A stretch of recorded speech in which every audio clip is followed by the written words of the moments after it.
Johnny Singh আমার বই পড়ে সে খাট ভাঙা শুরু করেছে। বাবা আমাদের কই নিয়ে আসলে? ইনি হলো আমাদের কলা বাবা। এনার এই দেশে লক্ষ লক্ষ মুরিদ। কই বাবা, আমি তো একটাও দেখতেছি না। এনার ফ্যান ফলোয়ার খালি টিকটক আর ফেসবুকেই আছে।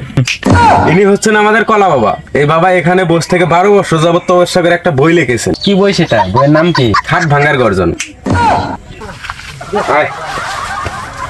বাবা আমি পাবলিক প্লেসে কন্ডম বানাইতে দুর্বল। বাবা ওটা কন্ডম হবে না, কন্টেন্ট হবে। আমি যতদিন ধরে কন্ডম বানাই ততদিন ধরে সোনাও খারায় না।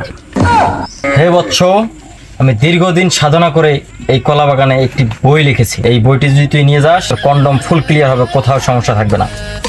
আচ্ছা বাবা। হে বৎস, দীর্ঘ 12 বছর সাধনা করে এই বইটি লিখেছি। এই বইয়ে আছে যে সকল লোক বিশেষ মুহূর্তে দুর্বল, বইয়ের সাথে পারে না, তাদের জন্য এমন কিছু ছন্দ লেখা আছে যে ছন্দগুলো সে পড়লেই খাট ভাঙতে পারবে। এই জন্য বইয়ের নাম দিয়েছি খাট ভাঙার গর্জন। বৎস বাবা আমি কি এই বই পড়ে খাট ভাঙতে পারবো? এই বৎস, তুমি আমার এই বইয়ের উপর 100% আস্থা রাখতে পারো।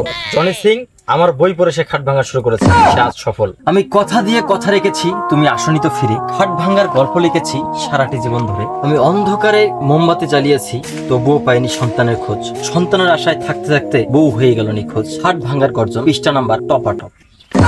বাবা বইটির দাম কত? হে বৎস, এই বইটি নিলে দাম হবে 1000 টাকা। আমি যদি বইটি তোমাকে হাতে লিখে দিই তাহলে বইটির দাম হবে 10,000 টাকা। তুমি কোনটা নিবে বৎস? না না বাবা, আমার এটা হলেই চলবে। হে বৎস, পাঠিয়ে দেবো বাবা আপনার মেসেঞ্জারে। পাবলিকের হোগা মারার জন্য এই বইটি বানানো হয়েছে। খাট ভাঙা তো দূরের কথা, হোগা মারা সারা।